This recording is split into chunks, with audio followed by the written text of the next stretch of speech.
नमस्कार दोस्तों, स्वागत है आपका हमारे YouTube चैनल जीएस भाई आकाश में। आज की इस वीडियो में हम लोग एसएससी जीडी 2023-24 के लिए इंपॉर्टेंट प्रश्नों को पढ़ने वाले हैं, जो जीके जीएस के प्रश्न होंगे और आपके एसएससी जीडी एग्जाम के लिए बहुत ही ज़्यादा इंपॉर्टेंट होंगे। और इन प्रश्नों से भी संबंधित जितने भी इंपॉर्टेंट प्रश्न बन सकते हैं आपके एसएससी जीडी एग्जाम 2023-24 के लिए, उन सभी प्रश्नों को भी पढ़ने वाले हैं। तो चलिए हम लोग अपना क्लास शुरू करते हैं। देखिए, पहला प्रश्न कह रहा है कि कौन सा, अगर आप लगातार इस वीडियो में बने रहते हैं, आप क्लास में बने रहते हैं, तो आपको ये सारे प्रश्न इसी वीडियो में याद भी हो जाएंगे, यानी कि क्लास में ही याद हो जाएंगी। तो चलिए आप लोग शुरू करते हैं। तो देखिए, कौन बहुकोशिकीय जानवर नहीं है? तो कह रहा है कि कौन सा बहुकोशिकीय जानवर नहीं है। तो ये ऑप्शन डिपेंडेबल क्वेश्चन है और ये प्रश्न पूछा गया था एसएससी जीडी में पूछा गया प्रश्न था। आप लोग प्रैक्टिस सेट उठा के देखेंगे तो इसमें मिल जाएगा आपको कौन सा बहुकोशिकीय जानवर नहीं है। तो इसका जो जवाब हो जाएगा अमीबा सही हुआ था। इसका जवाब था अमीबा। अमीबा बहुकोशिकीय जानवर नहीं होता है। अमीबा एक कैसा जानवर होता है? तो ये एक कोशिकीय जानवर होता है। एक कोशिकीय जानवर होता है। और एक कोशिकीय बहुकोशिकीय किसे कहते हैं, ये अभी हम लोग पढ़ने वाले थे। ये एक कोशिकीय अमीबा एक कोशिकीय जानवर होता है। ठीक, ये आप लोग ध्यान रखेंगे। अब यहीं पे हम लोग देख लेते हैं कि एक कोशिकीय किसे कहते हैं। अगर आपसे पूछे कि एक कोशिकीय जानवर मतलब एक कोशिकीय जीव किसे कहते हैं और बहुकोशिकीय जीव किसे कहते हैं, तो यहाँ पे आप लोग देखेंगे। अगर आपसे पूछे कि एक कोशिकीय जीव के कौन है, तो आप लोग देखेंगे तो एक कोशिकीय में कौन कौन से लोग आ जाएंगे, जैसे कि जीवाणु हो गया, ये एक कोशिकीय जीव हो गया। उसके बाद आपसे पूछ ले पैरामीशियम, ये एक कोशिकीय हो गया। पैरामीशियम एक कोशिकीय जीव हो गया। उसके बाद यूग्लिना, ये भी एक कोशिकीय जीव हो गया, यूग्लिना। उसके बाद एंट अमीबा, ये सभी कैसे जीव हो गए? ये सभी एक कोशिकीय जीव हो गया। अगर बहुकोशिकीय की बात करें, जैसे बहुकोशिकीय में मानव हो जाएगा, मानव, घोड़ा हो जाएगा बहुकोशिकीय। उसके बाद स्पंज हो जाएगा। ये सभी बहुकोशिकीय जानवर हैं। तो देख लेते हैं इसका रिवीजन साथ में भी हम लोग करते चलते हैं। कौन बहुकोशिकीय जानवर है? नहीं है। तो अमीबा बहुकोशिकीय जानवर नहीं है। एक कोशिकीय कौन लोग होते हैं? तो अमीबा कैसा है? ये एक कोशिकीय है। उसके बाद एक कोशिकीय जीव का कौन लोग होते हैं और बहुकोशिकीय। जिसमें एक कोशिका होता है उसे एक कोशिकीय कहते हैं, जिसमें एक से ज्यादा कोशिका होता है उसे बहुकोशिकीय जीव कहते हैं। तो देखिए, जीवाणु जो होता है एक कोशिकीय होता है, पैरामीशियम होता है एक कोशिकीय होता है, पैरामीशियम, यूग्लिना एक कोशिकीय होता है। उसके बाद एंट अमीबा भी एक कोशिकीय होता है। ये अपने कॉपी में आप लोग नोट करेंगे। मानव कैसा होता है? बहुकोशिकीय। घोड़ा कैसा होता है? बहुकोशिकीय। स्पंज कैसा होता है? बहुकोशिकीय। इतनी चीजें यहाँ से आप लोग ध्यान रखेंगे। और अगला प्रश्न है कि ओणम किस राज्य का प्रमुख त्योहार है? तो ओणम जो प्रमुख त्योहार है कहाँ का? केरल का है। कहाँ का? केरल का प्रमुख त्योहार है। अब बात करते हैं केरल के बारे में। तो केरल के बारे में अगर आपसे पूछे कि शास्त्रीय नृत्य कौन सा है केरल का, शास्त्रीय नृत्य के बारे में पूछ ले, तो केरल का जो शास्त्रीय नृत्य है मोहिनी अट्टम है। शास्त्रीय नृत्य क्या है? मोहिनी अट्टम केरल का शास्त्रीय नृत्य है। उसके बाद आपसे पूछ ले कि कथकली कहाँ का शास्त्रीय नृत्य है, तो ये कथकली भी केरल का शास्त्रीय नृत्य है। तो ये दोनों चीजें आप लोग ध्यान रखेंगे। केरल एक ऐसा राज्य है जिसके पास दो शास्त्रीय नृत्य हैं। उसके बाद अगर आपसे पूछे कि केरल के तट को क्या कहते हैं, केरल के तट को क्या कहते हैं, तो केरल के तट को मालाबार कहते हैं। मालाबार केरल के तट को कहते हैं। अगर आपसे पूछे कि तमिलनाडु के तट को क्या कहते हैं, वहीं पे तमिलनाडु के तट को क्या कहते हैं? इसे कोरोमंडल कहते हैं। तमिलनाडु के तट को कोरोमंडल तट कहते हैं। ये आप लोग ध्यान रखेंगे। और वहीं एक इंपॉर्टेंट चीज याद रखेंगे, अगर आपसे पूछे कि मसालों का बगीचा किसे कहते हैं, मसालों का बगीचा किस राज्य को कहते हैं, तो मसालों का बगीचा जो है वो आपको किसे कहते हैं? केरल को कहते हैं। तो इतनी चीजें केरल से आप लोग ध्यान रखेंगे। उसके बाद अगर आपसे पूछे कि वहीं पे सर्वाधिक रबड़ का उत्पादन कौन सा राज्य करता है, सर्वाधिक रबर का उत्पादन आप लोग ध्यान रखेंगे, सर्वाधिक रबर उत्पादन करने वाला राज्य भी कौन सा है? केरल है। तो इतनी इंपॉर्टेंट चीजें केरल से याद रखेंगे। ठीक, तो एक बार फिर से रिवीजन करेंगे। आप लोग देखिएगा, यहाँ पे ओणम किस राज्य का प्रमुख त्योहार है? केरल का प्रमुख त्योहार है। केरल में कुछ शास्त्रीय नृत्य है, जैसे मोहिनी अट्टम हो गया, केरल का शास्त्रीय नृत्य है। उसके बाद कथकली कहाँ का हो गया? शास्त्रीय नृत्य केरल का है। केरल के तट को मालाबार कहते हैं। केरल के तट को क्या कहते हैं? मालाबार तट कहते हैं। कई बार एग्जाम में पूछा गया। तमिलनाडु के तट को क्या कहते हैं? कोरोमंडल तट कहते हैं। ये भी आप लोग ध्यान रखिए। मसालों का बगीचा किस राज्य को कहते हैं? तो केरल को कहते हैं मसालों का बगीचा, क्योंकि यहाँ पे बहुत ज्यादा मसालों का उत्पादन किया जाता है। सर्वाधिक रबड़ उत्पादन करने वाला राज्य कौन सा है? तो केरल है सर्वाधिक रबड़ उत्पादन करने वाला। कौन सा पदार्थ कठोर सबसे कठोर है? तो देखिए हीरा की बात हो रहा है यहाँ पे, हीरा सबसे कठोर है। तो और ये भी प्रश्न एसएससी जीडी एग्जाम में पूछा गया प्रश्न है, एसएससी जीडी में पूछा गया प्रश्न है। तो कौन सा पदार्थ सबसे कठोर है? तो हीरा सबसे कठोरतम है। और हीरा आपसे यही पूछे कि क्यों कठोर होता है हीरा, तो इसकी कठोरता का कारण क्या होता है? हीरे की चतुष्फलकीय संरचना। ये भी एग्जाम में पूछा गया प्रश्न है कि क्यों हीरा कठोर होता है, क्योंकि हीरा कैसे संरचना होती है? हीरा की जो संरचना होती है चतुष्फलकीय होती है, तो इस वजह से हीरा कठोर होता है। उसके बाद आपसे पूछे कि कार्बन के अपरूप कौन होते हैं? आप लोग नोट करिएगा, कार्बन के अपरूप पूछ ले तो कार्बन के तो कई अपरूप हैं, तो लेकिन मुख्य रूप से आपसे पूछे कि कार्बन के अपरूप कौन है, तो हीरा एंड ग्रेफाइट होता है कार्बन के अपरूप। हीरा एंड ग्रेफाइट ये होते हैं कार्बन के अपरूप। उसके बाद किम्बरले की खान कहाँ पे है और ये क्यों प्रसिद्ध है और किस लिए प्रसिद्ध है? किम्बरले की खान, तो किम्बरले की खान आप लोग ध्यान रखेंगे ये कहाँ पे है? तो ये दक्षिण अफ्रीका में। कहाँ पे? दक्षिण अफ्रीका में। और ये क्यों प्रसिद्ध है? तो ये हीरे के लिए, हीरा व्यापार के लिए प्रसिद्ध है। हीरा यहाँ से उत्पादन किया जाता है। और भारत में कौन सी खान है? पन्ना की खान। आप लोग याद रखेंगे पन्ना की खान। तो पन्ना की खान किस राज्य में है? तो आप लोग बताएंगे मध्य प्रदेश में है पन्ना की खान। कहाँ पे? मध्य प्रदेश में। और मध्य प्रदेश में पन्ना की खान है और ये किस लिए प्रसिद्ध है? ये भी हीरा के लिए ही प्रसिद्ध है। ठीक, रिवीजन करेंगे। जैसे कौन सा पदार्थ सबसे कठोर है? तो हीरा सबसे कठोर पदार्थ है। हीरा के कठोर होने का कारण क्या होता है? हीरे की चतुष्फलकीय संरचना हीरे की कठोर होने का कारण होता है। कार्बन के अपरूप कौन से हैं? तो कार्बन के दो अपरूप मुख्य रूप से हीरा और ग्रेफाइट, ये दोनों ही कार्बन के अपरूप होते हैं। किम्बरले की खान कहाँ पे है? तो किम्बरले की खान दक्षिण अफ्रीका में है। और ये किस वजह से प्रसिद्ध है? तो ये हीरा के लिए प्रसिद्ध है। पन्ना की खान कहाँ पे है? तो पन्ना की खान मध्य प्रदेश में है। पन्ना नेशनल पार्क भी मध्य प्रदेश में है। और ये किस लिए प्रसिद्ध है? हीरे के लिए प्रसिद्ध है। तो और भी चीजें देखेंगे यहाँ से। तो अगर आपको वीडियो अच्छा लग रहा हो तो वीडियो को लाइक कर दीजिए, चैनल को सब्सक्राइब करके। अगर कमेंट करके आप बताते हैं वीडियो आपको कैसा लगा तो हमको और भी अच्छा लगेगा। और अपने दोस्तों तक वीडियो को शेयर भी करिए। ठीक, अगर पीडीएफ चाहिए तो पीडीएफ आपको हमारे टेलीग्राम चैनल का लिंक डिस्क्रिप्शन में दिया गया है, आप वहाँ से पीडीएफ इसका रीड कर सकते हैं। चलते हैं अपने अगले वीडियो की ओर, अगले प्रश्न की ओर। अगला प्रश्न है कि सौरमंडल का सबसे चमकीला ग्रह कौन सा है? तो देखिए सौरमंडल का जो सबसे चमकीला ग्रह है शुक्र है। शुक्र को और क्या कहा जाता है? तो शुक्र को सांझ का तारा कहा जाता है। सांझ का तारा आपसे पूछे किस ग्रह को कहा जाता है? तो शुक्र को। भोर का तारा आपसे पूछ ले कि किस ग्रह को कहा जाता है? तो शुक्र को कहा जाता है भोर का तारा।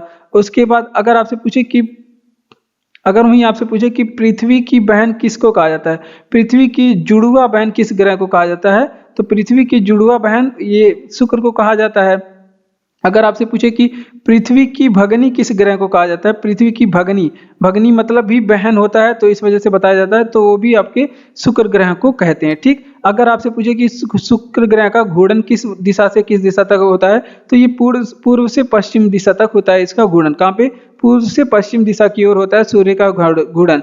तो इतनी चीजें आप लोग ध्यान रखेंगे। अगर आपसे पूछे कि पृथ्वी के नजदीक ग्रह, सबसे निकट ग्रह कौन सा है? पृथ्वी के सबसे निकट ग्रह स्थित ग्रह कौन सा है? तो वो भी आपका हो जाएगा कौन सा? शुक्र ग्रह पृथ्वी के सबसे निकट है। तो इतनी चीजें यहाँ से आप लोग ध्यान रखेंगे। सौरमंडल का सबसे चमकीला ग्रह शुक्र है। सांझ का तारा किस ग्रह को कहते हैं? शुक्र को। भोर का तारा किस ग्रह को कहते हैं? शुक्र को। पृथ्वी की जुड़वा बहन किसे कहते हैं? तो शुक्र को। पृथ्वी की भगनी किसे कहते हैं? शुक्र ग्रह को। और शुक्र ग्रह का जो घूर्णन है वो पूर्व से पश्चिम दिशा में होता है, पूर्व से पश्चिम दिशा में।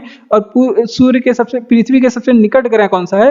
तो शुक्र ग्रह जो है पृथ्वी के सबसे निकट ग्रह है। अगला प्रश्न कि स्पर्श के कारण होने वाली वृद्धि क्या कहलाती है? और ये भी आपके एसएससी जीडी में पूछा गया प्रश्न है। ये भी एसएससी जीडी में पूछा गया प्रश्न है कि स्पर्श के कारण पौधे से होने वाली वृद्धि क्या कहलाते हैं? तो ये प्रश्न दोबारा पूछा जाएगा कि नहीं पता नहीं, लेकिन इससे संबंधित जो पौधे से संबंधित जो इंपॉर्टेंट प्रश्न बन सकते हैं आपके एसएससी जीडी में, वो हम लोग पढ़ने वाले हैं। तो इस वाले को इसका जवाब हो जाएगा क्या? स्पर्शानुवर्तन। स्पर्शानुवर्तन कहते हैं अगर स्पर्श के कारण पौधे में होती है वृद्धि तो उसे स्पर्शानुवर्तन कहते हैं। ठीक, ये आप लोग ध्यान रखेंगे। अब बात करते हैं अगले प्रश्न की ओर। अगर आपसे पूछे कि पौधे भोजन कैसे बनाते हैं, ये आप लोग बताएंगे। पौधे के भोजन बनाने की क्रिया को क्या कहते हैं? यहाँ से आप लोग ध्यान रखेंगे, पौधे से भोजन बनाने की क्रिया को क्या कहते हैं? तो पौधे को भोजन बनाने की क्रिया को क्या कहते हैं? प्रकाश संश्लेषण कहते हैं। क्या कहते हैं? प्रकाश संश्लेषण कहते हैं पौधे की भोजन बनाने की क्रिया को। और प्रकाश संश्लेषण की बात करें, प्रकाश संश्लेषण। तो पौधे की भोजन बनाने की क्रिया को प्रकाश संश्लेषण कहते हैं। और प्रकाश संश्लेषण में पूछा जाता है कि पौधे कौन सी गैस को अवशोषित करते हैं और कौन सी गैस को उत्सर्जित करते हैं। तो देखिए अवशोषित की बात करें तो ये कार्बन डाइऑक्साइड अवशोषित करते हैं। अगर आपसे पूछे कि किस गैस का त्याग करते हैं तो ऑक्सीजन गैस का त्याग करते हैं, यानी कि O2 का त्याग करते हैं और CO2 को ग्रहण करते हैं। उसके बाद अब रेगिस्तानी पौधे के बारे में थोड़ी सी चीजें देखेंगे। रेगिस्तानी पौधे को क्या कहा जाता है? तो रेगिस्तानी को पौधे को जीरोफाइटा कहा जाता है। क्या कहता है? रेगिस्तानी पौधे को जीरोफाइट्स कहा जाता है, क्योंकि यहाँ पे कम पौधे पानी की जरूरत होती है जो रेगिस्तानी पौधे होते हैं, इसी वजह से उसे जीरोफाइट्स कहा जाता है। तो एक बार फिर से देखते हैं, स्पर्श के कारण पौधे में होने वाली वृद्धि को क्या कहते हैं? तो स्पर्शानुवर्तन कहते हैं। और पौधे में जो भोजन बनाने की क्रिया होती है उसको प्रकाश संश्लेषण कहते हैं। और प्रकाश संश्लेषण में पौधे अवशोषित करते हैं कार्बन डाइऑक्साइड और त्याग किस गैस का करते हैं? तो ऑक्सीजन का त्याग करते हैं। तो ये हमारे एनवायरनमेंट के लिए बहुत ही ज्यादा हेल्पफुल हो जाता है। तो देखिए संविधान सभा के अस्थायी अध्यक्ष कौन थे? तो अस्थायी अध्यक्ष की बात जब करें तो डॉक्टर राजेंद्र प्रसाद संविधान सभा के अस्थायी अध्यक्ष थे। कौन? डॉक्टर राजेंद्र प्रसाद संविधान सभा के अस्थायी अध्यक्ष थे। जबकि आपसे पूछे कि अस्थायी अध्यक्ष कौन थे, संविधान सभा के अस्थायी अध्यक्ष कौन थे? तो डॉक्टर सच्चिदानंद सिन्हा संविधान सभा के अस्थायी अध्यक्ष थे। कौन? डॉक्टर सच्चिदानंद सिन्हा संविधान सभा के अस्थायी अध्यक्ष थे। वहीं अगर आपसे पूछे कि प्रारूप समिति के हेड कौन थे? प्रारूप समिति के आपसे पूछेंगे कि प्रारूप समिति के अध्यक्ष कौन थे? तो प्रारूप समिति के अध्यक्ष के बारे में बात करें तो इसके अध्यक्ष थे भीमराव अंबेडकर। इसके अध्यक्ष थे प्रारूप समिति के भीमराव अंबेडकर अध्यक्ष थे। अगर आपसे पूछे कि प्रारूप समिति में सदस्य कितने थे तो 7 थे। अगर आपसे पूछे कि संविधान में संवैधानिक सलाहकार कौन थे? संविधान सभा में संवैधानिक सलाहकार कौन थे? तो आप लोग ध्यान रखेंगे कि BN राव थे संविधान सभा में संवैधानिक सलाहकार। कौन थे? BN राव थे संविधान सभा के संवैधानिक सलाहकार। उसके बाद हमारे देश में यहाँ पे लिख लेते हैं संविधान कब अंगीकृत किया गया था। तो आप लोग बताएंगे, आपसे पूछे कि संविधान अंगीकृत किस दिन किया गया था। तो संविधान अंगीकृत 26 नवंबर 1949 को किया गया और इसी दिन हम लोग क्या मनाते हैं? संविधान दिवस मनाते हैं। और वहीं अगर आपसे पूछे कि संविधान सभा की अंतिम बैठक कब हुई थी, संविधान सभा की जो अंतिम बैठक है वो कब हुई थी? तो ये हुआ था आपकी 24 जनवरी 1950 के दिन। और इसी दिन ही राष्ट्रीय गान और राष्ट्रीय गीत दोनों अपनाए गए थे। और राष्ट्रीय गान और राष्ट्रीय गीत के बारे में हम लोग आगे प्रश्न पढ़ेंगे। तो इतनी चीजें आप लोग ध्यान रखेंगे। इसका एक बार फिर से रिवीजन करेंगे। तो देखिए अगर आपसे पूछेगी कि संविधान सभा के अस्थायी अध्यक्ष तो डॉक्टर राजेंद्र प्रसाद बताएंगे। अस्थायी अध्यक्ष कौन थे? सच्चिदानंद सिन्हा सबसे वरिष्ठ थे, इसी वजह से इन्हें अस्थायी अध्यक्ष संविधान सभा का बना दिया गया था। संवैधानिक सलाहकार संविधान का कौन था? तो BN राव थे संवैधानिक सलाहकार। जबकि प्रारूप समिति के अध्यक्ष की बात करें तो प्रारूप समिति के अध्यक्ष थे भीमराव अंबेडकर। कौन थे प्रारूप समिति के अध्यक्ष? तो ये आप लोग ध्यान रखेंगे, प्रारूप समिति के जो अध्यक्ष थे भीमराव अंबेडकर थे। उसके बाद इसके सदस्य कितने थे? 7 सदस्य थे। बढ़ते हैं अपने अगले प्रश्न की ओर। अगला प्रश्न है कि प्रथम विश्व युद्ध में बलिदान देने वाले वीरों की याद में निर्मित युद्ध स्मारक किस नाम से जाना जाता है?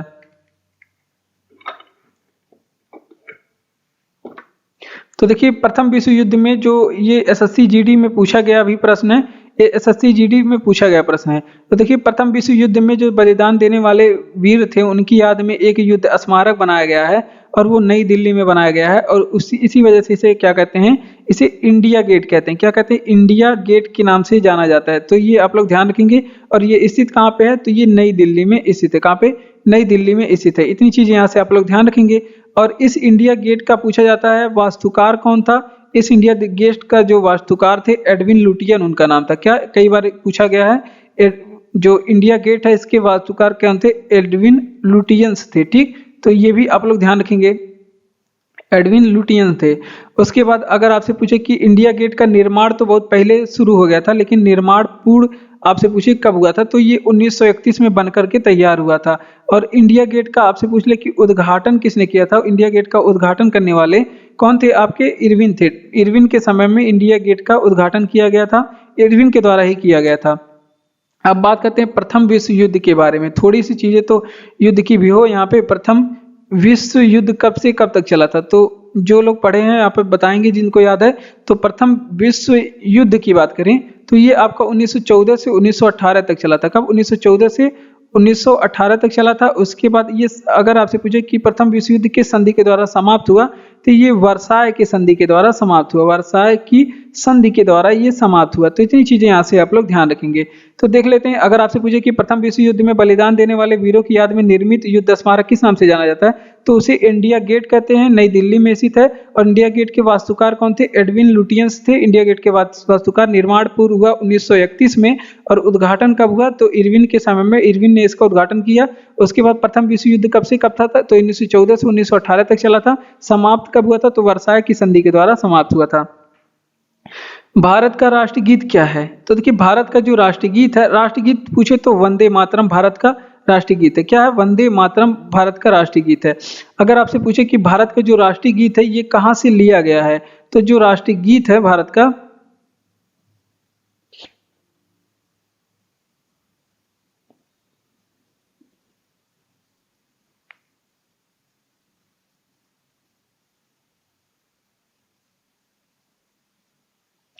वो आनंद मठ से लिया गया। कहाँ से? आनंद मठ से लिया गया। और आनंद मठ से लेखक कौन है? तो बंकिम चंद्र चटर्जी आनंद मठ की लेखक है। कौन? बंकिम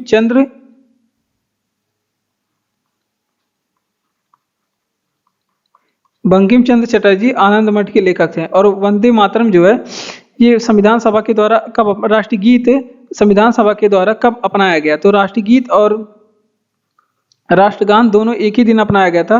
कब अपनाया गया था? 24 जनवरी 1950 को। कब? 24 जनवरी 1950 को। और राष्ट्रीय गीत का जो प्रथम गायन है कब हुआ था? राष्ट्रीय गीत का प्रथम गायन तो ये हुआ था 1896 के जो कलकत्ता अधिवेशन था उसमें गाया गया था। 1896 के कलकत्ता अधिवेशन में गाया गया था। और इस कलकत्ता अधिवेशन की पूछा जाता है कि अध्यक्षता किसने की थी? इस कलकत्ता अधिवेशन की अध्यक्षता कौन थे? तो रहीमतुल्ला सयानी थे इसके अध्यक्ष। कौन? रहीमतुल्ला सयानी थे इसके अध्यक्ष। तो इतनी चीजें यहाँ से आप लोग ध्यान रखेंगे। तो एक बार फिर से इसका रिवीजन करेंगे। अगर आपसे पूछे कि भारत का राष्ट्रीय गीत क्या है, तो वंदे मातरम राष्ट्रीय गीत है। लिया कहाँ से गया है? आनंद मठ से लिया गया है। ठीक, आनंद मठ के लेखक कौन है? बंकिम चंद्र चटर्जी है आनंद मठ के लेखक। अपनाया कब गया? तो ये 24 जनवरी 1950 को संविधान सभा के द्वारा अपनाया गया। और अगर पूछे कि राष्ट्रीय गान का प्रथम गायन 1896 के कलकत्ता अधिवेशन में हुआ था, इसकी अध्यक्षता रहीमतुल्ला सयानी ने किया था। किसने? रहीमतुल्ला सयानी ने किया था। ठीक, ये आप लोग ध्यान रखेंगे। तो इसका अगला प्रश्न है कि कह रहा है कि अमेरिका किस वर्ष में लोकतांत्रिक संविधान अपनाया? और ये जो प्रश्न है ये एसएससी जीडी एग्जाम में पूछा गया प्रश्न है कि अमेरिका किस वर्ष में लोकतांत्रिक संविधान अपनाया। तो जो अमेरिका है वो 1787 में लोकतांत्रिक संविधान अपनाया था। और अब अमेरिका के बारे में इंपॉर्टेंट प्रश्न पूछ लेते हैं। अगर आपसे पूछे कि अमेरिका की राजधानी क्या है, तो वाशिंगटन डीसी अमेरिका की राजधानी है। क्या है? वाशिंगटन डीसी अमेरिका की राजधानी है। अगर आपसे पूछे कि सर्वप्रथम संविधान का निर्माण करने वाला देश कौन सा है? सर्वप्रथम संविधान का निर्माण कौन से देश ने किया? तो सर्वप्रथम संविधान का निर्माण करने वाला देश अमेरिका है। उसके बाद अमेरिका की बात करें, आपसे पूछे कि पहले राष्ट्रपति कौन थे? अमेरिका के पहले राष्ट्रपति कौन थे? तो अमेरिका के पहले राष्ट्रपति बने थे जॉर्ज वाशिंगटन। कौन बने थे? जॉर्ज वाशिंगटन अमेरिका के पहले राष्ट्रपति बने थे। अगर आपसे पूछे कि अमेरिका एक देश है, वो रूस से अलास्का खरीदा था। अमेरिका ने अलास्का आपसे पूछे कि कब खरीदा? अलास्का को कब खरीदा? अलास्का एक अमेरिका का प्रांत है, तो वो इसे कब खरीदा था? तो ये 1887 में खरीदा था। कब? 1867 में खरीदा था। अगर आपसे पूछे किस देश से खरीदा, तो रूस से ये अलास्का को खरीद लिया था। तो इतनी चीजें अमेरिका के बारे में जो बार बार पूछे जाते हैं एग्जाम में रिपीट करके, वो हमने बताया। अमेरिका किस वर्ष लोकतांत्रिक हुआ? तो 1787 में ये लोकतांत्रिक हुआ। अमेरिका की राजधानी क्या है? वाशिंगटन डीसी है अमेरिका की राजधानी। सर्वप्रथम संविधान का निर्माण करने वाला देश अमेरिका है। और अमेरिका के पहले राष्ट्रपति बने थे जॉर्ज वाशिंगटन। और अमेरिका ने अलास्का को खरीदा था कब? तो अमेरिका ने 1867 में रूस से अलास्का को खरीद लिया था। बढ़ते हैं अपने अगले प्रश्न की ओर। अगला प्रश्न है कि जय जवान जय किसान का नारा किसने दिया? तो देखिए, जय जवान जय किसान का नारा देने वाले कौन है? तो जय जवान जय किसान का नारा लाल बहादुर शास्त्री ने दिया। किसने? लाल बहादुर शास्त्री ने जय जवान जय किसान का नारा दिया। ठीक, इतनी चीजें यहां से आप लोग ध्यान रखेंगे। अगर आपसे पूछे कि लाल बहादुर शास्त्री की जयंती कब मनाई जाती है? लाल बहादुर शास्त्री की जयंती कब मनाई जाती है? तो ये आप लोग ध्यान रखेंगे, 2 अक्टूबर को इनकी जयंती मनाई जाती है और 2 अक्टूबर को गांधी जयंती भी मनाई जाती है। 2 अक्टूबर को गांधी जयंती भी मनाई जाती है। तो दोनों 2 अक्टूबर को होता है, लाल बहादुर शास्त्री और गांधी जी की भी जन्म। और लाल बहादुर शास्त्री भारत के प्रधानमंत्री बने, और प्रधानमंत्री बने तो आप लोग बताएंगे कि ये कब से कब तक थे प्रधानमंत्री, तो यानी कि इनका कार्यकाल क्या था? तो ये बने थे 1964 से लेकर 66 तक, ये 2 वर्ष तक ये प्रधानमंत्री बने। और इन्हें भारत रत्न कब दिया गया था? अगर आपसे पूछे कि लाल बहादुर शास्त्री को भारत रत्न कब दिया गया था, तो 1966 में इन्हें भारत रत्न दिया गया था, और ये मरणोपरांत दिया गया था। कब दिया गया था? मरणोपरांत इन्हें भारत रत्न दिया गया था। तो इतनी चीजें यहाँ से आप लोग ध्यान रखेंगे। तो एक बार फिर से रिवीजन करेंगे। जय जवान जय किसान का नारा किसने लगाया? तो लाल बहादुर शास्त्री ने जय जवान जय किसान का नारा दिया। प्रधानमंत्री कौन थे? कार्यकाल इनका तो जयंती इनकी 2 अक्टूबर को, लाल बहादुर शास्त्री की जयंती 2 अक्टूबर को मनाई जाती है, और महात्मा गांधी जयंती भी 2 अक्टूबर को होती है। और ये भारत के प्रधानमंत्री भी रहे, और इनका कार्यकाल जो 1964 से 66 तक था, और इन्हें भारत रत्न दिया गया था कब? 1966 में मरणोपरांत, यानी कि मरने के बाद इन्हें भारत रत्न दिया गया था। ठीक। लाल बहादुर शास्त्री की अभी हम कल बताए हैं, कल के जीडी के जो वीडियो था, कल के जीडी के क्लास में हमने बताया कि इनकी समाधि के बारे में। तो इनकी समाधि कहाँ पे स्थित है? आप लोग कमेंट बॉक्स में कमेंट करके बताएंगे। तो अगला प्रश्न है कि भारत में 500 रुपए और 1000 रुपए के नोट किस वर्ष बंद हुए? तो भारत में 500 रुपए और 1000 के नोट, ये एसएससी जीडी एग्जाम में पूछा गया प्रश्न है। नोटों से संबंधित जितने भी इंपॉर्टेंट प्रश्न बन सकते हैं वो हम लोगों ने यहाँ पे पढ़ने हैं। तो देखिए 8 नवंबर 2016 में भारत में नोटबंदी हुई थी, 8 नवंबर 2016 में।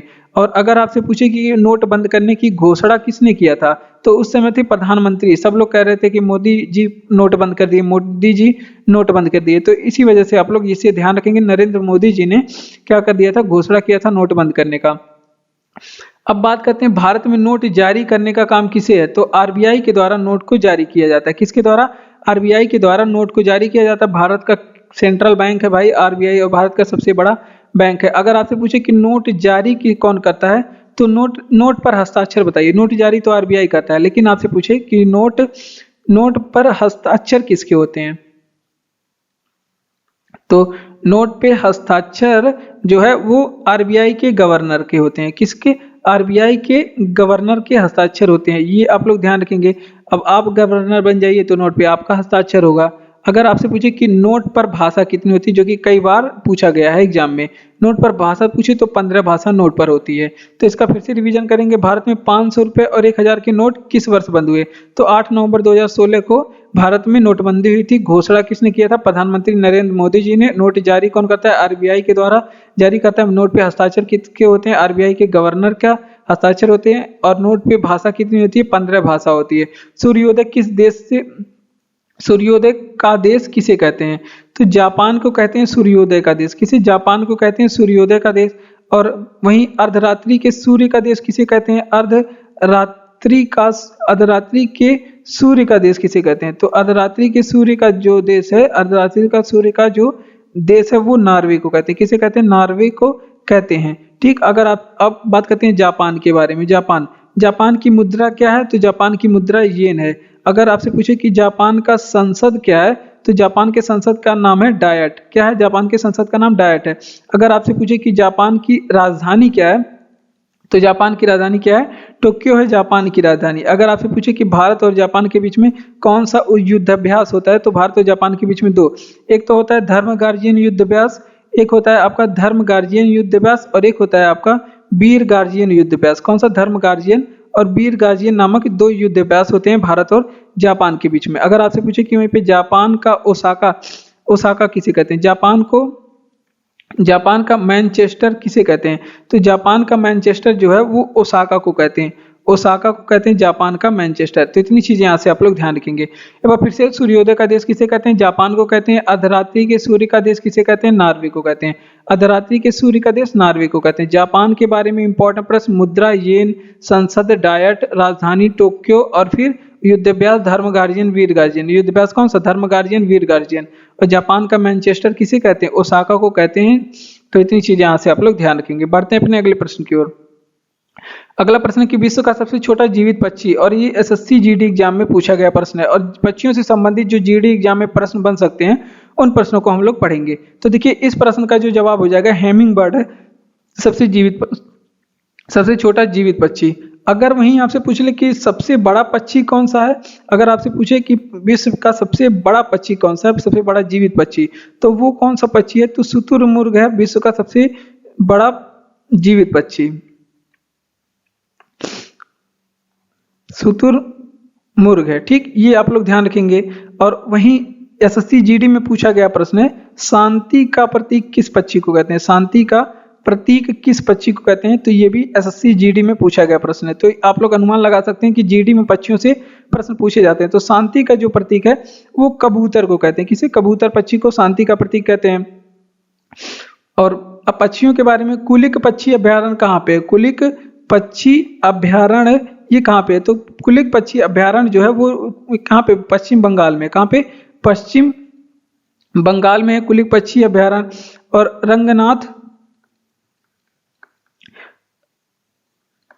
रंगनाथ थिट्टू क्या पढ़ा जाएगा इसको, पक्षी विहार, ये कहाँ पे स्थित है, तो ये कर्नाटक में स्थित है, कहाँ पे, ये कर्नाटक में स्थित पक्षी विहार है।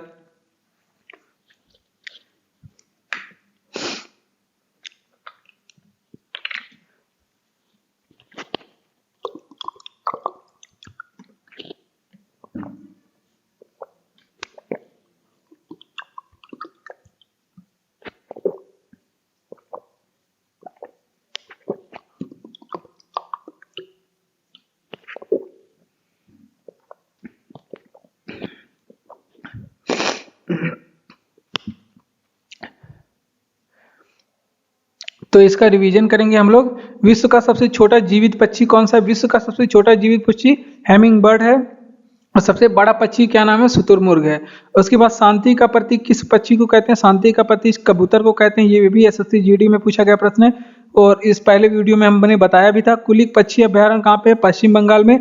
और रंगनाथ थिट्टू पक्षी विहार कहाँ पे है, ये कर्नाटक में, कहाँ पे, कर्नाटक में। तो एक बार फिर से देखेंगे, यहाँ पे देखिए भारत का राष्ट्रीय गान किसने लिखा, तो राष्ट्रीय गान की बात करें तो यहाँ पे गलत हो गया, ये राष्ट्रीय गान, हाँ सॉरी सही है। तो राष्ट्रीय गान किसने लिखा था, तो रविंद्रनाथ टैगोर ने, किसने, रविंद्रनाथ टैगोर ने राष्ट्रीय गान लिखा। अब बात करते हैं कि भारत के संविधान में राष्ट्रीय गान अपनाया कब गया था, तो ये जो अपनाया गया था ये भी 24 जनवरी 1950 को, राष्ट्रीय गान और राष्ट्रीय गीत दोनों 24 जनवरी 1950 को अपनाए गए थे। और राष्ट्रीय गान का अगर आपसे पूछे कि प्रथम गायन कब हुआ था, राष्ट्रीय गान का प्रथम गायन कब हुआ था, तो 1911 में राष्ट्रीय गान का प्रथम गायन हुआ था। कहाँ पे, कोलकाता अधिवेशन में, किस अधिवेशन में, कोलकाता अधिवेशन में इसका गायन हुआ था, ठीक। और राष्ट्रीय गान को गाने में समय कितना लगता है, आप लोग यहाँ पे बताएंगे। तो राष्ट्रीय गान को गाने में 52 सेकंड का समय लगता है, कितने सेकंड का, 52 सेकंड का समय लगता है। और राष्ट्रीय गान का सर्वप्रथम प्रकाशन कब हुआ था, राष्ट्रगान का सर्वप्रथम जो प्रकाशन है वो 1912 में हुआ था।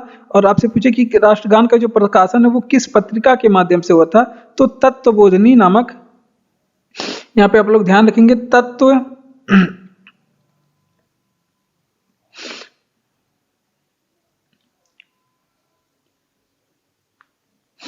राष्ट्रगान का जो प्रकाशन है वो किस पत्रिका के माध्यम से हुआ था, तो वो आपके तत्वबोधिनी पत्रिका के माध्यम से होता, तत्वबोधिनी पत्रिका के माध्यम से राष्ट्रगान का प्रकाशन हुआ था। और इसका शीर्षक क्या था, इसका शीर्षक भी बताएंगे। तो भारत विधाता इसका शीर्षक था, भारत विधाता इसका शीर्षक था। तो इतनी चीजें यहाँ से आप लोग ध्यान रखेंगे। एक बार फिर से, भारत का राष्ट्रगान किसने लिखा, रविंद्रनाथ टैगोर ने भारत का राष्ट्रगान लिखा। किसने, रविंद्रनाथ टैगोर ने। अपनाया कब गया, इसे 24 जनवरी 1950 को बनाया गया। प्रथम गायन कब हुआ था, 1911 में, कोलकाता अधिवेशन में इसे गाया गया था। सर्वप्रथम प्रकाशन जो राष्ट्रगान का हुआ था वो 1912 में हुआ था। पत्रिका कौन सी थी, तत्वबोधिनी पत्रिका में राष्ट्रगान का प्रकाशन हुआ था। और शीर्षक क्या था, भारत विधाता के नाम से इसका प्रकाशन हुआ था। गाने में समय कितना लगता है, 52 सेकंड का। ये प्रश्न जो एग्जामों में पूछे जा चुके हैं राष्ट्रगान से, वो प्रश्न यहाँ पे आप लोग बताया जा रहा है और ये जीडी के एग्जाम के लिए इंपॉर्टेंट होगा। अगला प्रश्न जो एसएससी जीडी में पूछा गया प्रश्न है, और ये है कि मिस वर्ल्ड 2017 का खिताब किसने जीता था। तो मिस वर्ल्ड 2017 का जो खिताब है वो मानुषी छिल्लर ने जीता था। कौन, मानुषी छिल्लर ने जीता था। तो अब बात करते हैं मिस वर्ल्ड प्रतियोगिता कब शुरू हुई थी। तो मिस वर्ल्ड जो प्रतियोगिता है इस शुरू होने की बात करें तो वो 1951 में शुरू हुआ। कब? 1951 में। और आपसे पूछेगा कि प्रथम भारतीय मिस वर्ल्ड कौन थी। प्रथम भारतीय मिस वर्ल्ड कौन बनी थी। तो रीता फारिया बनी थी। प्रथम भारतीय मिस वर्ल्ड कौन? रीता फारिया बनी थी। और कब बनी थी? 1966 में। ठीक। उसके बाद और प्रथम भारतीय मिस यूनिवर्स कौन थी। प्रथम भारतीय मिस यूनिवर्स आपसे पूछे कि मिस यूनिवर्स, मिस वर्ल्ड तो देख लिए, मिस यूनिवर्स आपसे पूछ ले कि कौन बनी थी। तो ये बनी थी सुष्मिता सेन। यहाँ पे लिख लेते हैं कौन बनी थी। सुष्मिता सेन बनी थी। और कब प्रतियोगिता जीती थी। तो ये 1994 की ये प्रतियोगिता जीती थी। एक बार फिर से देख लेते हैं। अगर आपसे पूछे कि मिस वर्ल्ड 2017 का खिताब किसने जीता था तो मानुषी छिल्लर ने जीता। मिस वर्ल्ड 2017 का खिताब मानुषी छिल्लर ने जीता। प्रतियोगिता कब शुरू हुई मिस वर्ल्ड। तो 1951 में मिस वर्ल्ड प्रतियोगिता शुरू हुई। और प्रथम भारतीय मिस वर्ल्ड कौन बनी थी। तो रीता फारिया बनी थी। 1966 में ये प्रतियोगिता जीती थी। और प्रथम भारतीय मिस यूनिवर्स कौन बनी थी। प्रथम भारतीय मिस यूनिवर्स यहाँ पे देख लेंगे सुष्मिता सेन बनी थी। बढ़ते हैं अपने अगले प्रश्न की ओर। तो अगर आपको वीडियो अच्छा लग रहा हो तो वीडियो को लाइक करिए, चैनल को शेयर करिए और चैनल को सब्सक्राइब भी करिए। कमेंट करके बताइए कि आपको वीडियो कैसा लगा। पीडीएफ आपको टेलीग्राम पे मिल जाएगा। बढ़ते हैं अपने अगले चैनल प्रश्न की ओर। अगला प्रश्न की रेडियो एक्टिविता की खोज किसने की थी। तो हेनरी बेकुलर ने किया था रेडियो एक्टिविता की खोज। किसने? हेनरी बेकुरल ने किया था रेडियो एक्टिविता की खोज। अगर वहीं आपसे पूछे कि रेड क्रॉस के संस्थापक कौन है। रेड क्रॉस के संस्थापक कौन है। तो यहाँ पे नाम मैच कर रहा है तो इस वजह से बनाया जा रहा है। तो इसका जो नाम हो जाएगा हेनरी डुनांट हो जाएगा। रेड क्रॉस के संस्थापक तो हेनरी डुनांट हो जाएगा। अगर आपसे वहीं पूछ ले कि हाइड्रोजन की खोज किसने की थी। हाइड्रोजन की खोज किसने की थी। तो यहाँ पे देखिए एक ही जैसे की नाम है, इसी वजह से हम लोग यहाँ पे कंफ्यूजन दूर कर लेते हैं। अगर हाइड्रोजन की खोज पूछ ले तो आप लोग क्या बताएंगे। हेनरी कैवेंडिश बताएंगे। तो ये दोनों सब अलग अलग हैं। हेनरी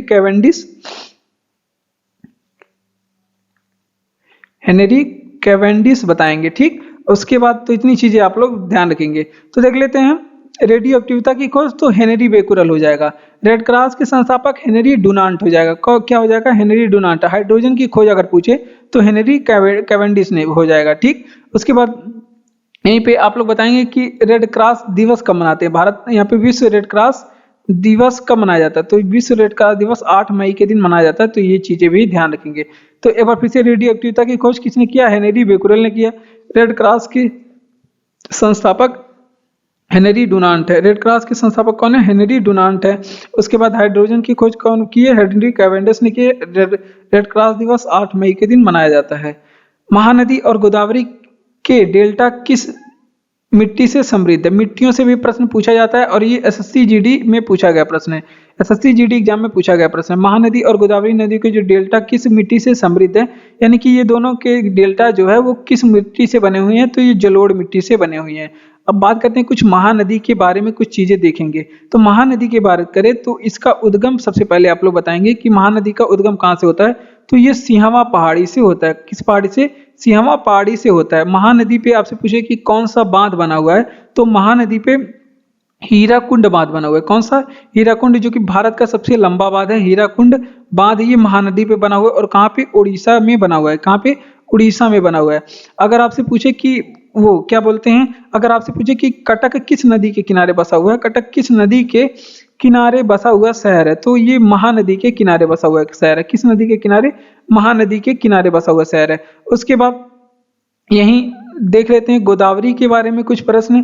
गोदावरी नदी के बारे में भी प्रश्न पूछ लेते हैं। तो अगर आपसे पूछे कि गोदावरी के बारे में, तो ये पूछा गया प्रश्न कि दक्षिण गंगा किसे कहते हैं। तो गोदावरी को कहते हैं। और ये एसएससी जीडी में पूछा गया प्रश्न है। एसएससी जीडी में गोदावरी को दक्षिण गंगा कहा जाता है। उसके बाद गोदावरी की सहायक नदी जो है वो पेन गंगा है।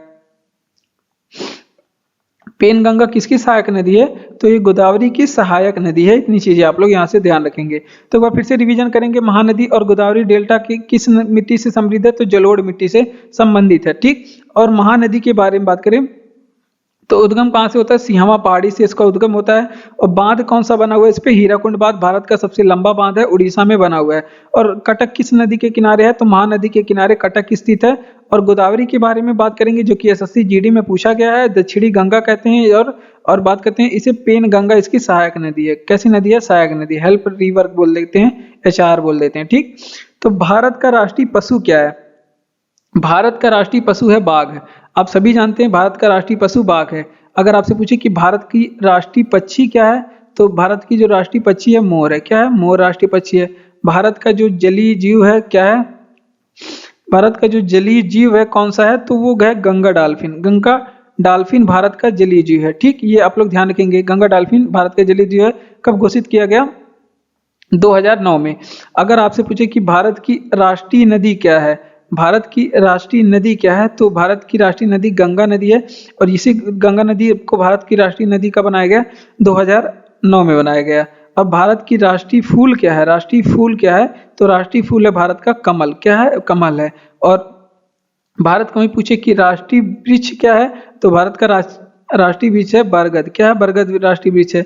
अगर आपसे पूछे कि भारत की राष्ट्रीय खेल क्या है, तो भारत का जो राष्ट्रीय खेल है हॉकी है। क्या है? हॉकी है। और भारत का, यहाँ पे लिख लेते हैं भारत का, अगर आपसे पूछे कि राष्ट्रीय फल क्या है, भारत का राष्ट्रीय फल क्या है, तो भारत का राष्ट्रीय फल आम है। तो इतनी चीजें आप लोग ध्यान रखेंगे।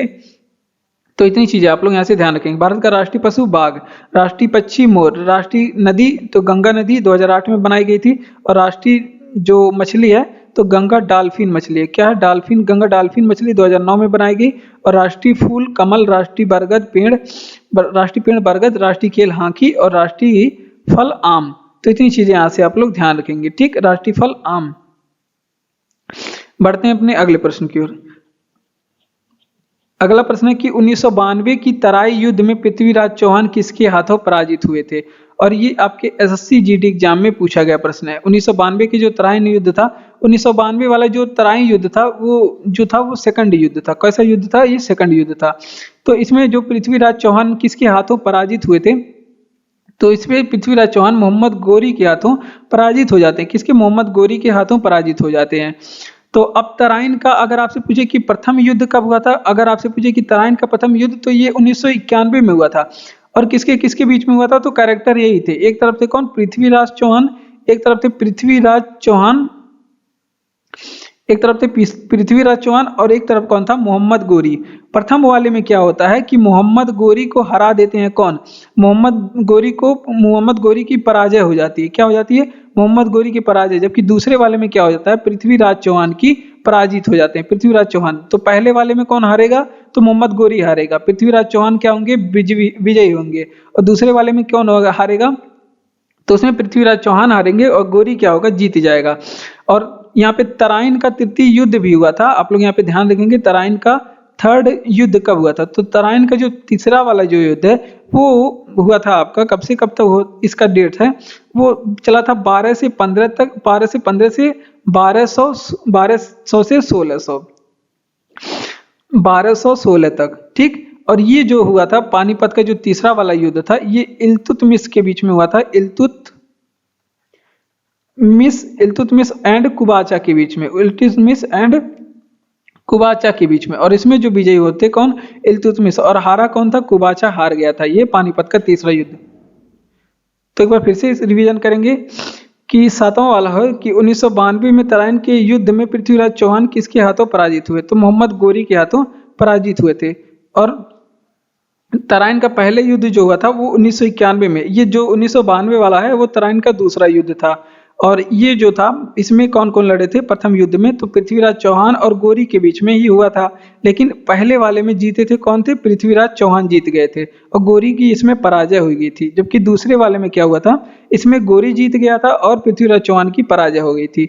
और तराइन का तृतीय युद्ध जो हुआ था 1215 से जो 1216 तक था, इसमें इल्तुतमिश और कुबाचा के बीच लड़ा गया था और इसमें इल्तुतमिश की विजय हो गई थी। एक्सरे का आविष्कार किसने किया? तो एक्सरे का आविष्कार करने वाले कौन है? रॉन्टिजन है एक्सरे के आविष्कारक। ठीक, अगर आपसे पूछे कि वहीं पे दूरबीन का आविष्कारक किसने किया, तो गैलीलियो ने किया था दूरबीन का आविष्कार। किसने? गैलीलियो ने किया दूरबीन का आविष्कार। वहीं पे आपसे पूछे कि रेडियो का आविष्कार किसने किया, तो रेडियो का आविष्कार मार्कोनी ने किया, रेडियो का आविष्कार, ठीक, मार्कोनी ने रेडियो का आविष्कार किया।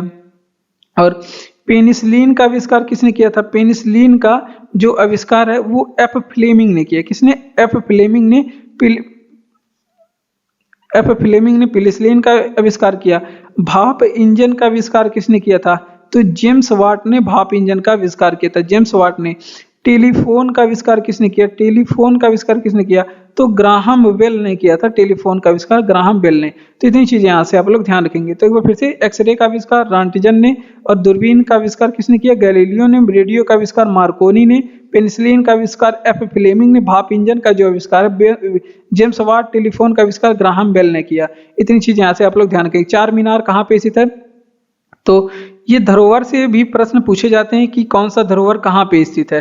तो ये जो प्रश्न था ये एसएससी जीडी में पूछा गया प्रश्न था, और ये पूछा जा रहा है कि चार मीनार कहाँ पे स्थित है। तो ये हैदराबाद में स्थित है चार मीनार, और चार मीनार और फिर जो विश्व धरोहर होते हैं उनसे प्रश्न पूछ लेते हैं। तो देखिए, चार मीनार की बात करें तो सबसे पहले यही पूछ सकता है, चार मीनार पूछ लिया। तो अगर आपसे पूछे कि ये इसका निर्माण किसने करवाया, तो कुली कुतुब शाह ने इसका निर्माण कराया। कुली कुतुब शाह ने इसका निर्माण कराया। अब कुछ धरोहर देखते हैं, जैसे आपसे पूछे कि बुलंद दरवाजा का निर्माण किसने करवाया, तो बुलंद दरवाजा आप लोग बताएं, जानेंगे कहाँ पर है? फतेहपुर सीकरी में अकबर ने बनवाया था। फतेहपुर सीकरी गुजरात विजय के उपलक्ष्य में, फतेहपुर सीकरी में। वहीं पूछे विजय स्तंभ कहाँ पे है, तो विजय स्तंभ जो है चित्तौड़गढ़ में है। कहाँ पे? चित्तौड़गढ़ में विजय स्तंभ स्थित है। हवा महल, जो कि एग्जाम में पूछा गया प्रश्न है, हवा महल कहाँ पे स्थित है, तो हवा महल जो है ये जयपुर में स्थित है। जयपुर पिंक सिटी, गुलाबी शहर इसे कहा जाता है। और स्वर्ण मंदिर कहाँ पे स्थित है, तो ये अमृतसर पंजाब में स्थित है। स्वर्ण मंदिर कहाँ पे? अमृतसर पंजाब में स्वर्ण मंदिर स्थित है। तो इतनी चीजें यहाँ से आप लोग ध्यान रखेंगे। तो एक बार फिर से रिवीजन करेंगे। अगर आपसे पूछे कि चार मीनार कहाँ पे स्थित है, हैदराबाद में। इसका निर्माण किसने करवाया? चार मीनार का कुली कुतुब शाह ने करवाया। बुलंद दरवाजा कहाँ पे? फतेहपुर सीकरी में। विजय स्तंभ कहाँ पे स्थित है? चित्तौड़गढ़ में स्थित है। और उसके बाद बात करते हैं सूर्य मंदिर का, वो अमृतसर, स्वर्ण मंदिर अमृतसर। सूर्य मंदिर पूछे तो वहां पे उड़ीसा में हो जाएगा। हवा महल जयपुर में हो जाएगा। ठीक, बढ़ते हैं अपने अगले प्रश्न की ओर। अगला प्रश्न है, मानव शरीर में मास्टर ग्रंथि किसको कहा जाता है? तो मानव शरीर में जो मास्टर ग्रंथि है वो कहा जाता है आपकी पीयूष ग्रंथि, या फिर उसे पिट्यूटरी ग्लैंड्स कहते हैं। तो यहाँ पे आंसर लिखेंगे, क्या हो जाएगा? पीयूष ग्रंथि को कहा जाता है, या फिर इसे ही क्या कहा जाता है? पिट्यूटरी ग्लैंड्स कहा जाता है। पिट्यूटरी ग्रंथि कहा जाता है। ये मानव शरीर की मास्टर ग्रंथि है और ये मस्तिष्क में पाई जाती है। अब बात करते हैं मानव शरीर की सबसे बड़ी ग्रंथि कौन सी होती है? मानव शरीर की सबसे बड़ी ग्रंथि आपसे पूछ ले तो यकृत होती है। क्या होती है? मानव शरीर की सबसे बड़ी यकृत होती है। और मानव शरीर की ये जो सबसे बड़ी बाह्यस्रावी ग्रंथि भी होती है, ये मानव शरीर की सबसे बड़ी बाह्यस्रावी ग्रंथि होती है। वहीं आपसे पूछे कि अगर मानव शरीर की सबसे बड़ी अंतःस्रावी ग्रंथि कौन सी होती है? मानव शरीर की सबसे बड़ी ये सब प्रश्न बहुत ज्यादा एग्जाम में पूछे जाते हैं। अंतःस्रावी ग्रंथि कौन सी होती है? तो मानव शरीर की जो सबसे बड़ी अंतःस्रावी ग्रंथि होती है उसका नाम क्या होता है? थायराइड होता है। मानव शरीर की सबसे बड़ी अंतःस्रावी ग्रंथि होता है। और यहाँ से थायराइड से कौन सा हार्मोन निकलता है ये भी पूछा जाता है। कौन से हार्मोन स्रावित होते हैं थायराइड ग्रंथि से? तो यहाँ पे थायरॉक्सिन का स्रावित होता है। किसका? थायरोक्सिन हार्मोन का यहाँ पे श्रवण होता है, थायरॉक्सिन हार्मोन का। और एक हार्मोन है इंसुलिन। इंसुलिन आप लोग बताएंगे कि किस ग्रंथि से स्रावित होती है? इंसुलिन का स्राव कहाँ से होता है? तो इंसुलिन का जो स्राव है वो अग्नाशय से होता है। कहाँ पे? अग्नाशय से इंसुलिन का स्राव होता है। तो इतनी चीजें यहाँ से आप लोग ध्यान रखेंगे। एक बार फिर से रिवीजन करेंगे कि मानव शरीर में मास्टर ग्रंथि किसे कहते हैं? तो पीयूष ग्रंथि को मानव शरीर में मास्टर ग्रंथि या फिर पिट्यूटरी ग्लैंड्स कहते हैं। मानव शरीर की जो सबसे बड़ी ग्रंथि होती है यकृत होती है। मानव शरीर की सबसे बड़ी बाह्यस्रावी ग्रंथि होती है। मानव शरीर की सबसे बड़ी अंतःस्रावी ग्रंथि अगर पूछे तो थायराइड हो जाएगा मानव शरीर की सबसे बड़ी अंतःस्रावी ग्रंथि। और थायराइड से जो है थायरॉक्सिन हार्मोन निकलता है। कौन सा? Thyroxine hormone. और इंसुलिन का जो स्राव है अग्नाशय के द्वारा किया जाता है। तो अब बताएंगे कि नीली क्रांति किससे संबंधित है? तो नीली क्रांति ये मत्स्य उत्पादन से संबंधित है, और ये आपके एसएससी जीडी एग्जाम में पूछा गया प्रश्न है। तो नीली क्रांति मत्स्य उत्पादन से संबंधित है। वहीं आपसे पूछे कि मछली का अध्ययन क्या कहलाता है? मछली के अध्ययन को क्या कहते हैं? तो मछली के अध्ययन को पीसी कल्चर कहते हैं। क्या कहते हैं? पीसी कल्चर कहते हैं मछली के अध्ययन को, ये आप लोग ध्यान रखेंगे। अगर आप वहीं से पूछे कि श्वेत क्रांति किससे संबंधित है, कुछ क्रांति के बारे में देख लेते हैं। जैसे श्वेत क्रांति हो जाएगा वो दूध से संबंधित हो जाएगा, किससे, दूध से। अगर वहीं गुलाबी क्रांति पूछ ले, गुलाबी क्रांति का संबंध किससे, तो गुलाबी क्रांति का संबंध झींगा मछली से, किसका, झींगा मछली से गुलाबी क्रांति का संबंध। अगर आपसे पूछे कि लाल क्रांति का संबंध किससे है, लाल क्रांति का संबंध किससे है, तो ये मांस टमाटर से, किससे, मांस एंड टमाटर से है गुलाबी क्रांति का लाल क्रांति का संबंध। अगर वहीं रजत क्रांति पूछ ले कि किससे संबंधित है, तो रजत क्रांति जो है वो रजत क्रांति अंडा से संबंधित है, अंडा से संबंधित है। तो इतनी चीजें यहाँ से आप लोग ध्यान रखेंगे। तो देखिए नीली क्रांति जब पूछेगा तो मत्स्य से, मछलियों का जबकि अध्ययन क्या कहलाता है, पीसी कल्चर कहलाता है, मछलियों का पालना है, यहाँ पे आप लोग लिखेंगे मछलियों का पालना जो है वो पीसी कल्चर है। श्वेत क्रांति दूध से संबंधित है, किसी, दूध से। गुलाबी क्रांति किससे संबंधित है, झींगा से संबंधित है। लाल क्रांति और किससे संबंधित है, मांस उत्पादन और टमाटर उत्पादन से संबंधित है। रजत क्रांति जो है वो अंडा उत्पादन से संबंधित है। महात्मा गांधी को राष्ट्रपिता किसने कहा था, तो महात्मा गांधी को राष्ट्रपिता कहने वाले हैं सुभाष चंद्र बोस। कौन है, सुभाष चंद्र बोस ने कहा था महात्मा गांधी को राष्ट्रपिता। महात्मा गांधी को महात्मा आपसे पूछ ले किसने कहा था, तो महात्मा गांधी को महात्मा कहे थे कौन, रविंद्रनाथ टैगोर। कौन, रविंद्रनाथ टैगोर ने इन्हें महात्मा कहा था।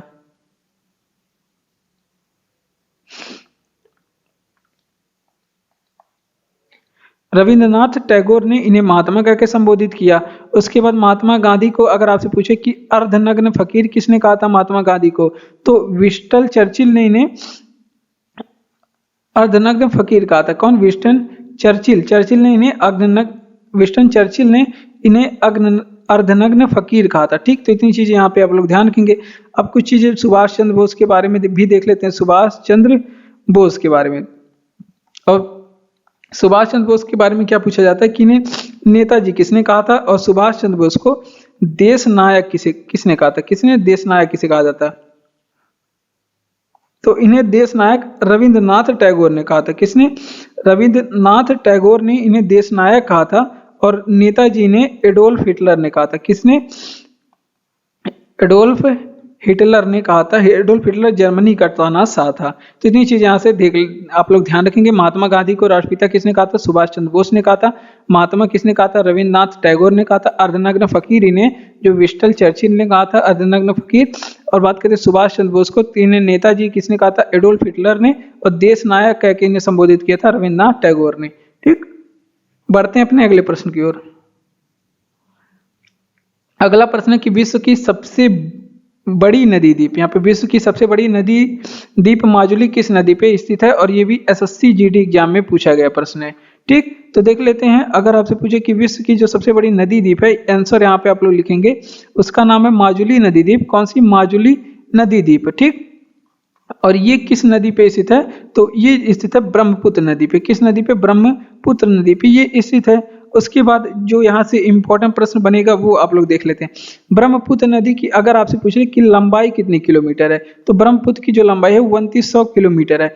अगर आपसे पूछे कि ब्रह्मपुत्र नदी का उद्गम कहाँ से होता है, उद्गम कहाँ से होता है ब्रह्मपुत्र नदी का, तो मानसरोवर के पास से इसका उद्गम होता है। कहाँ के, मानसरोवर झील के पास से इसका उद्गम होता है। मानसरोवर झील कहाँ पे है, ये तिब्बत में स्थित है। कहाँ पे, तिब्बत के पास से यहाँ पे इसका उद्गम होता है। उसके बाद अगर आपसे पूछे कि वहीं पे अगर आपसे पूछे कि तिब्बत से उद्गम होता है, अगर आपसे पूछे कि ब्रह्मपुत्र नदी को तिब्बत में किस नाम से जानते हैं, अगर आपसे पूछे ब्रह्मपुत्र नदी को तिब्बत में क्या नाम से जानते हैं, तो इसे सांगपो कहते हैं। तिब्बत में क्या कहते हैं, सांगपो। अगर आपसे पूछे कि ब्रह्मपुत्र नदी को अरुणाचल प्रदेश में क्या कहते हैं, ब्रह्मपुत्र नदी को अरुणाचल प्रदेश में किस नाम से जानते हैं, तो इसे दिहांग कहते हैं। ब्रह्मपुत्र नदी को अरुणाचल प्रदेश में दिहांग कहते हैं। अगर आपसे पूछे कि ब्रह्मपुत्र नदी को असम में क्या कहते हैं, तो इसे ब्रह्मपुत्र कहते हैं। क्या कहते हैं, असम में इसे ब्रह्मपुत्र कहते हैं। अगर आपसे पूछे कि ब्रह्मपुत्र नदी को बांग्लादेश में किस नाम से जानते हैं, बांग्लादेश में किस नाम से जानते हैं, तो इसे बांग्लादेश में जमुना कहते हैं। क्या कहते हैं, जमुना नदी के नाम से जानते हैं। तो इतनी चीजें यहाँ से आप लोग ध्यान रखेंगे। ठीक, तो एक बार फिर से रिवीजन करेंगे कि विश्व की सबसे बड़ी नदी द्वीप माजुली किस नदी पे स्थित है? ब्रह्मपुत्र नदी पे। ब्रह्मपुत्र की लंबाई कितनी है? तो 2900 किलोमीटर है ब्रह्मपुत्र की लंबाई। और उद्गम कहाँ से होता है? मानसरोवर झील तिब्बत में चेमायुंगडुंग ग्लेशियर के समीप पास से होता है। ब्रह्मपुत्र नदी की बात करें तो इसे तिब्बत में किस नाम से जानते हैं? सांगपो कहते हैं। अरुणाचल प्रदेश में क्या कहते हैं? दिहांग कहते हैं। असम में किस नाम से जानते हैं? तो इसे ब्रह्मपुत्र नाम से जानते हैं। और बांग्लादेश में जमुना नाम से जानते हैं। ये एग्जाम में पूछा जाता है प्रश्न। कार्बन का सर्वाधिक शुद्ध रूप क्या है? तो जो कार्बन का सर्वाधिक शुद्ध रूप है हीरा है। अगर आपसे पूछे कि प्रकृति में पाया जाने वाला सबसे कठोर पदार्थ कौन सा है? प्रकृति में पाया जाने वाला सबसे कठोर पदार्थ है वो भी हीरा है। और हीरा अभी हमने बताया क्यों कठोर होता है, क्योंकि इसकी चतुष्फलकीय संरचना होती है। कैसी संरचना होती है?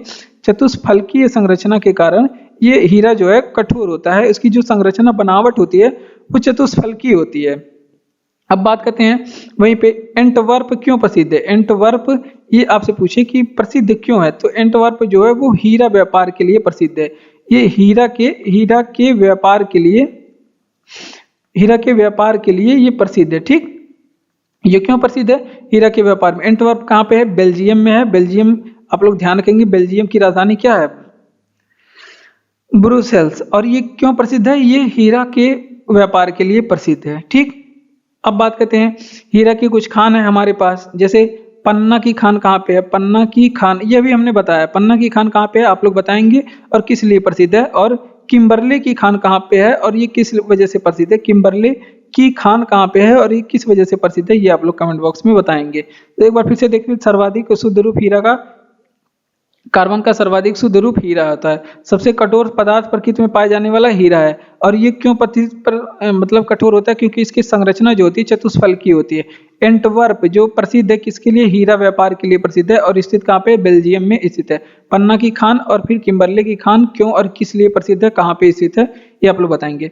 भारत की पहली महिला मुख्य चुनाव आयुक्त, एसएससी जीडी में पूछा गया प्रश्न है।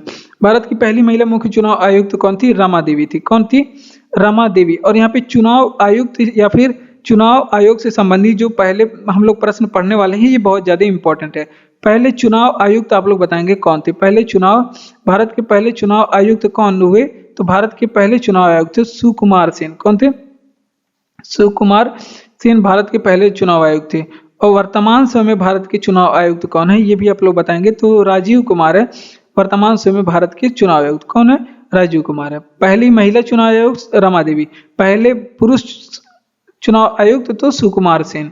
और वर्तमान समय में जो चुनाव आयुक्त हैं वो हैं कौन? राजीव कुमार।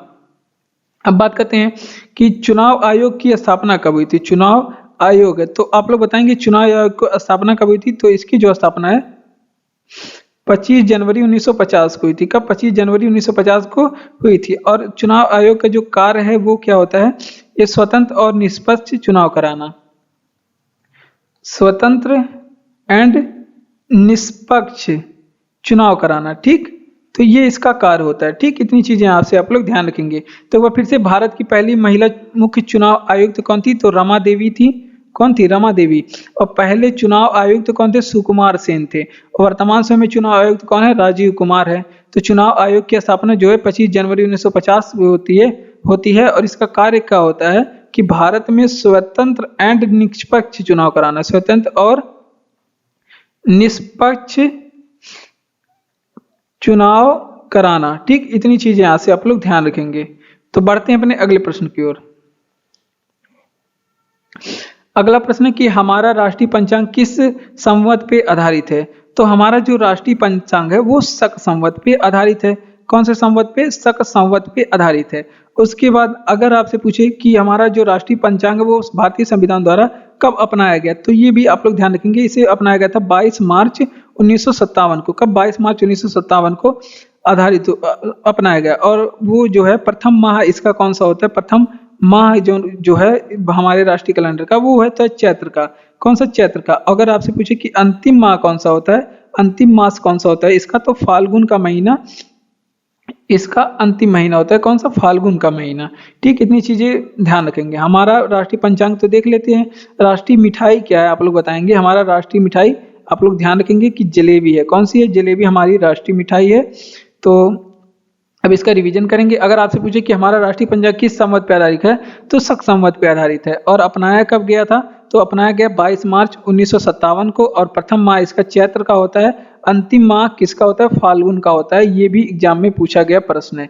यहाँ से भी एग्जाम में माह कौन सा, अंतिम माह और पहला माह, ये भी पूछा जाता है। तो फाल्गुन का महीना अंतिम होता है। और राष्ट्रीय मिठाई आप लोग ध्यान ही रखेंगे, जलेबी है। मिठाई वगैरह पे आप लोग का ध्यान ज्यादा रहता है। गांधी इरविन समझौता कब हुआ, और ये एसएससी जीडी एग्जाम में पूछा गया प्रश्न है।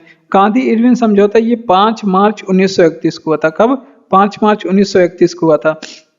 और गांधी इरविन समझौता किससे संबंधित था, तो गांधी इरविन समझौता जो था वो सविनय अवज्ञा आंदोलन से संबंधित था। किससे, सविनय अवज्ञा आंदोलन से संबंधित था। और सविनय अवज्ञा आंदोलन को और किस नाम से जाना जाता है, तो इससे नमक सत्याग्रह कहते हैं। क्या कहते हैं, नमक सत्याग्रह भी कहते हैं। ये भी आप लोग ध्यान रखेंगे।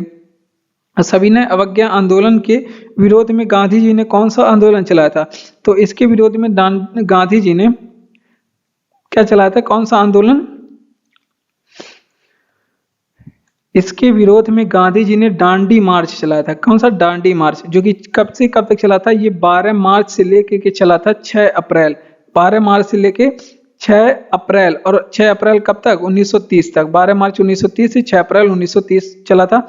और ये डांडी मार्च था, ये कहां से कहां तक की यात्रा थी, ये साबरमती से लेकर के, साबरमती आश्रम से लेके दांडी तक ये पे गए थे। 24 दिन की यात्रा थी। और 385 मील की, 385 किलोमीटर या फिर 241 मील की यात्रा थी। 79 अनुयायी इनके साथ गए थे। गांधी इरविन समझौता 5 मार्च 1931 को ही थी।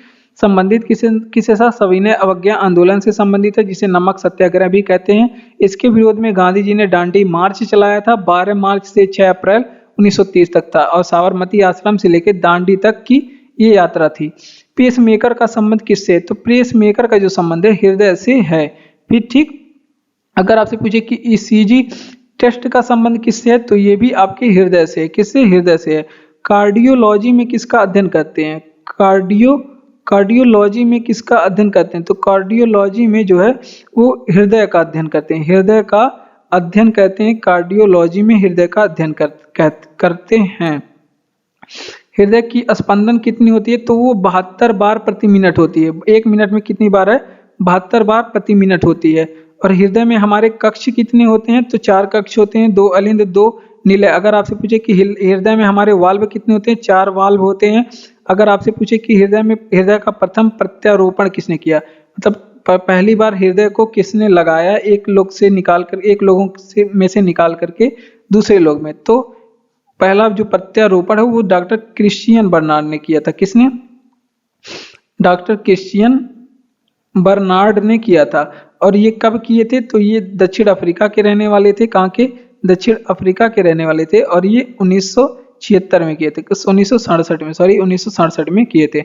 इसका रिवीजन करेंगे। पेसमेकर का संबंध किससे है, हृदय से है। और ईसीजी टेस्ट का भी संबंध किससे, हृदय से। हृदय में कक्ष कितने होते हैं, 4। हृदय में वाल्व कितने होते हैं, 4। कार्डियोलॉजी में किसका अध्ययन किया जाता है, हृदय का अध्ययन कार्डियोलॉजी में किया जाता है। और बात करते हैं स्पंदन कितना होता है हृदय का, कि मतलब 72 बार, सामान्य तौर पे 1 मिनट में 72 बार धड़कता है। प्रथम प्रत्यारोपण हृदय का किसने किया, डॉक्टर क्रिश्चियन बर्नार्ड ने किया, दक्षिण अफ्रीका के रहने वाले थे।